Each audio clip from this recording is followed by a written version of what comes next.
نحمدہ و نصلی علی رسولہ الکریم اما بعد اعوذ باللہ من الشیطان الرجیم بسم اللہ الرحمن الرحیم۔ تصوف کے 3 پہلو میں نے ایک مجلس میں عرض کیے تھے۔ تصوف کا علمی پہلو، تصوف کا عملی پہلو اور تصوف کا فکری پہلو۔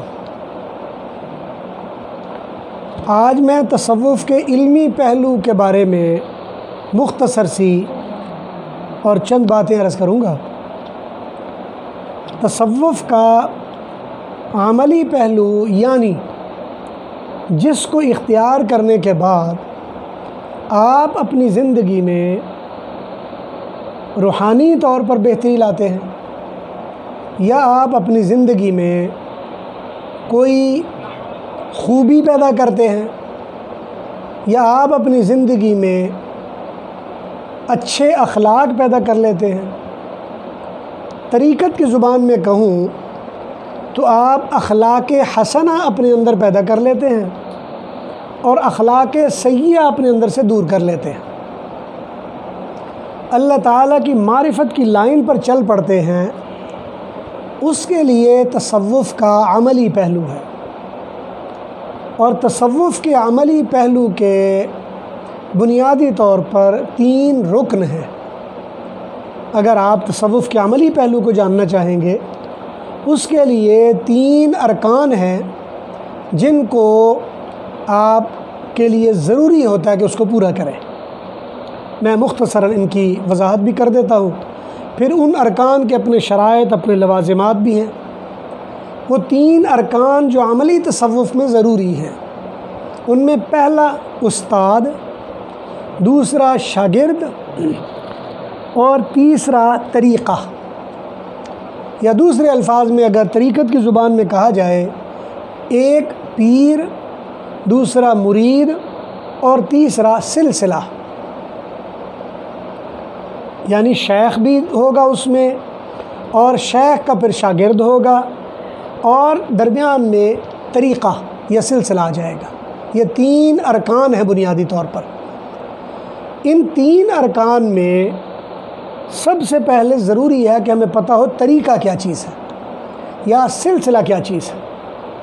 طریقہ یا سلسلہ وہ سند متصل ہے جو آپ نے کسی شیخ سے اور شیخ نے کسی شیخ سے متفقہ طور پر، متصل طور پر حضور اکرم صلی اللہ علیہ وسلم تک وہ بات پہنچی ہو، اور اس مناسبت سے وہ طریقہ ہے جو آگے چلتا ہو۔ یہ جو سلسلہ ہے یا جو طریقہ ہے جو حضور علیہ السلام سے لے کر شیخ تک متصل ہوگا، اس کو ہم عام زبان میں طریقہ کہتے ہیں۔ پھر طریقہ کے اپنے اپنے منہج ہیں۔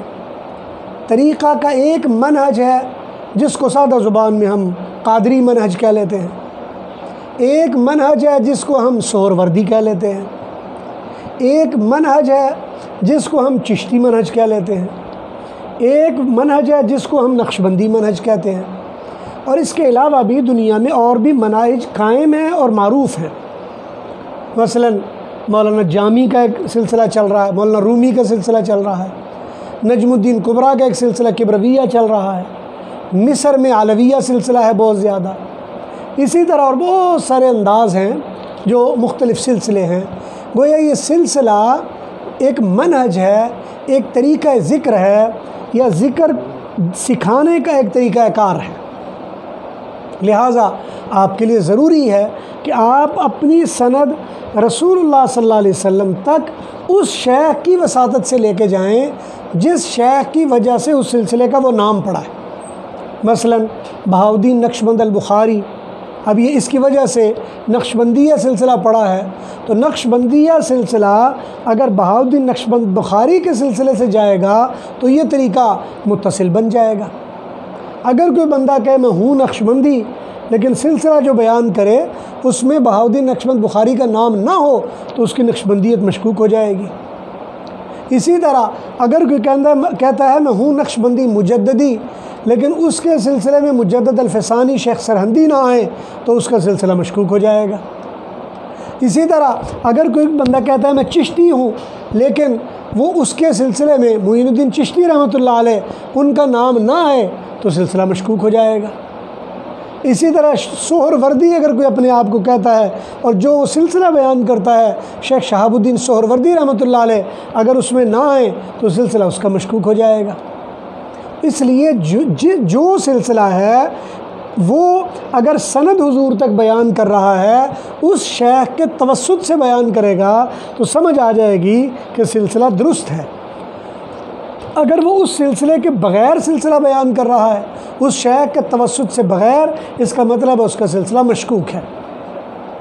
اس لیے سلسلہ یا طریقہ ہم اس کو کہتے ہیں کہ آپ حضور تک اپنی جو سند بیان کریں گے اس میں شیخ کے وساطت سے اپنی پوری سند بیان کریں گے، یہ سلسلہ ہے یا یہ طریقہ ہے۔ اسی طرح دوسری بات جو ضروری ہے سمجھنی، وہ اس کے لیے پیر کا ہونا، استاد کا ہونا، یہ شیخ کا ہونا ہے۔ اور شیخ اس بندے کو کہا جائے گا جو اس سلسلے یا طریقے کو چلا رہا ہو۔ شیخ سلسلے یا طریقے کو جو چلا رہا ہے وہ شیخ قابل قبول ہوگا۔ اگر کوئی شیخ ایسا ہے وہ سلسلہ چلا ہی نہیں رہا، اس لیے کہ بعض اوقات جب کسی کو اجازت و خلافت دی جاتی ہے تو بعض اوقات برکت کی اجازت دے دی جاتی ہے، بغیر کچھ ذکر اذکار سیکھے سکھائے اجازت دے دی جاتی ہے۔ ایسے افراد بالعموم سلسلہ نہ چلاتے ہیں اور نہ ان سے چل سکتا ہے۔ بعض خلفاء ہوتے ہیں جن کو سلسلہ پورے سلسلے کے لوازمات و ضروریات اور اس کے اسباق اور اس کے لوازمات پورے طے کر کے اجازت و خلافت دی جاتی ہے، بالعموم وہ سلسلہ چلاتے بھی ہیں۔ اس لیے شیخ وہی ہوگا جس نے سلسلے کے لوازمات کو کسی اپنے شیخ سے طے کیا ہوا ہوگا اور وہ آگے چلا رہا ہوگا، کیونکہ سلسلے میں جب تک لوازمات طے کر کے شیخ نہیں بنتا وہ شیخ کبھی بھی سلسلہ چلا ہی نہیں سکتا۔ مصنوعی طور پر تو وہ پیر صاحب بن جائے گا، مصنوعی طور پر تو اس کے 2-4 مرید بھی بن جائیں گے، لیکن سلسلہ نہیں چلے گا۔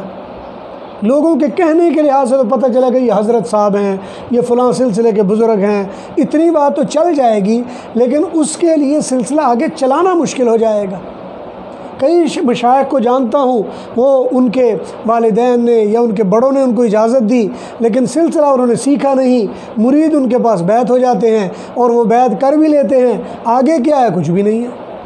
نہ انہوں نے خود سلسلہ سیکھا، نہ ان کو پتہ کہ سلسلہ ہے کیا اور آگے سلسلہ چلائیں گے کیسے۔ بلکہ بعض مشائخ ہیں جو باقاعدہ طور پر اعلان کرتے ہیں ہم جی جانشین ہیں یا ہم گدی نشین ہیں، ہم ان کے مطلب ہے ان کی جگہ پر بیٹھے ہوئے ہیں، لیکن حقیقت بات یہ کہ سلسلے کا ان کو پتہ ہی نہیں ہوتا۔ تو ضروری ہوتا ہے کہ شیخ وہ سلسلے کے لوازمات کو طے کر کے سیکھ چکا ہو، وہ فضیلت کی بنیاد پر، ولادت کی بنیاد پر، خاندان کی بنیاد پر، قرب کی بنیاد پر، شاگردی کی بنیاد پر وہ نہ بن گیا ہو۔ اور آج کل یہ رواج عام دیکھنے میں آیا ہے کہ لوگ اپنے نام کے ساتھ بلا وجہ نقشبندی، قادری، سہروردی نسبت لگا لیتے ہیں اور حقیقت یہ ہے کہ بیعت ہوتے نہیں کسی کے۔ تو اس لیے ایسی چیزوں کا طریقت میں اعتبار نہیں ہے۔ طریقت میں جس شیخ کا اعتبار ہے وہ شیخ ہے جس نے اپنے شیخ سے سند متصل کے ساتھ اس سلسلے کے یا اس طریقے کے لوازمات کو باضابطہ طے کیا ہو، اور طے کر لینے کے بعد پھر شیخ نے اس کو اجازت دی اب تم سکھاؤ، اس کے بعد وہ سکھا رہا ہے اور کچھ وقت تک اس نے اپنے شیخ کی نگرانی میں سکھایا ہو یا شیخ نے اس کو بتایا ہو، طریقہ سارا سمجھایا ہو، تو وہ سلسلہ وہ شیخ قابل قبول ہوگا۔ اسی طرح مرید ہے، مرید اس کو کہا جاتا ہے کہ جو دل سے ذہنی طور پر اپنے آپ کو طے کر لے کہ میں نے ذکر فلاں سے سیکھنا ہے، یعنی شخصیت طے کر لے کہ فلاں سے سیکھنا ہے، عمل طے کر لے کہ میں نے فلاں طریقہ سیکھنا ہے، اور یہ دیکھ لے کہ میں نے کس انداز میں سیکھنا ہے۔ اس لیے ان کو چاہیے کہ وہ اپنے مرید جو ہے وہ اپنا طے کریں کہ فلاں حضرت سے فلاں سلسلہ میں نے سیکھنا ہے، اور یہ بھی مرید کے لیے ضروری ہوتا ہے کہ اگر اس نے طریقہ سیکھنا ہے تو پھر یکسو ہو، یہ نہ ہو کہ وہ چون چون کا مربع بن جائے۔ یہ دیکھا کہ حضرت صاحب کی پگڑی بہت خوبصورت ہے تو ادھر بھی مرید ہو گئے، پھر تھوڑے دن کے بعد ایک اور حضرت ملے، ان کی خوشبو بڑی آ رہی تھی تو ان کے بھی مرید ہو گئے، تھوڑے دن کے بعد ایک اور حضرت ملے تو وہ دیکھا کہ یہ بڑے نورانی چہرہ، ادھر بھی بیعت ہو گئے۔ اس لیے میرے ایک دوست ہیں وہ کہا کرتے ہیں کہ بعض مرید روحانی رنڈیاں ہوتی ہیں، روحانی رنڈیاں انہوں نے نام رکھا ہوا ہے، اگرچہ نام بڑا بد تہذیبی والا ہے لیکن چونکہ انہوں نے نام رکھا ہوا ہے تو میں نے پوچھا اس کا مطلب کیا ہے؟ کہا جی اس کا مطلب یہ ہے کہ یہ ہر شیخ کے پاس جاتے ہیں اور 2-4 منٹ اس کے پاس مراقبہ کرتے ہیں اور پھر وہ سنانا شروع کرتے ہیں، حضرت مجھے یہ ہوا، میرے اوپر یہ واردات ہوئی، یہ مجھے محسوس ہوا، میں ادھر پہنچ گیا، میں نے یہ دیکھ لیا، مجھے یہ پتہ چل گیا۔ حضرت صاحب کو بھی بعض اوقات لگتا ہے کہ یہ تو بہت پہنچا ہوا مرید ہے، لیکن وہ ہر ایک پیر کے ساتھ اسی طرح ہر ایک پیر کو جا کے چوسنی پکڑا دیتے ہیں اور پیر صاحب خوش ہو جاتے ہیں۔ تو ایسا مرید ساری زندگی بے بہرا اور وہ کامیاب نہیں ہوتا۔ اس لیے 3 ارکان ہیں۔ مرید یعنی طے کرے کہ میں نے سلسلہ کس سے سیکھنا ہے۔ برکت کی بیعت کبھی بھی کہیں بھی ہو سکتی ہے۔ اگر کوئی آدمی طریقت کے لیے کسی ایک سے بیعت ہے تو برکت کی بیعت کہیں بھی کر سکتا ہے، سیاست کی بیعت کہیں بھی کر سکتا ہے، تعلیم کی بیعت کہیں بھی کر سکتا ہے، لیکن طریقت کی بیعت ایک وقت میں ایک ہی شیخ سے ہو سکتی ہے، 2-3 سے نہیں ہو سکتی۔ اور پھر شیخ کو بھی پتہ ہو کہ یہ صاحب میرا مرید بھی ہے، یہ نہ ہو کہ حضرت کو پتہ ہی نہیں کہ یہ میرا مرید بھی ہے اور مرید نے جھنڈا اٹھایا ہوا کہ میں حضرت کا بڑا خاص مرید ہوں۔ تو وہ شیخ کو بھی پتہ ہو، مرید کو بھی پتہ ہو، پھر اسباق بھی طے ہو رہے ہیں، وہ سلسلہ بھی آگے سیکھنے کا چل رہا ہو۔ یہ نہ ہو کہ مرید ہو گیا اور اس کے بعد حضرت صاحب مکہ میں بیٹھے ہوئے ہیں، مرید صاحب امریکہ میں بیٹھے ہوئے ہیں یا دنیا کے کسی اور کونے میں ہیں اور سمجھ رہے ہیں کہ جناب پتہ نہیں فیض ہو رہا ہے کہ نہیں ہو رہا۔ اس لیے ضروری ہوتا ہے کہ باضابطہ اور رابطہ کر کے اسے سیکھا جائے، اس سے اتصال قائم رہے۔ یہ 3 بنیادی ارکان ہیں یہ تصوف عملی کے لیے۔ کوئی بندہ بھی وہ چاہتا ہے کہ تصوف عملی سیکھ لے، ان 3 ارکان کو سامنے رکھے۔ مرید یعنی وہ مرید بنے، پیر یعنی کوئی پیر اس کے نظر میں ہو، طریقہ یعنی اسے پتہ ہو کہ میں کون سے طریقے کو سیکھنا چاہ رہا ہوں۔ دعا ہے اللہ ذوالجلال سے اللہ تبارک و تعالیٰ سیکھنے اور عمل کرنے کے لیے اپنی بارگاہ میں قبول فرمائے۔ وآخر دعوانا الحمدللہ رب العالمین۔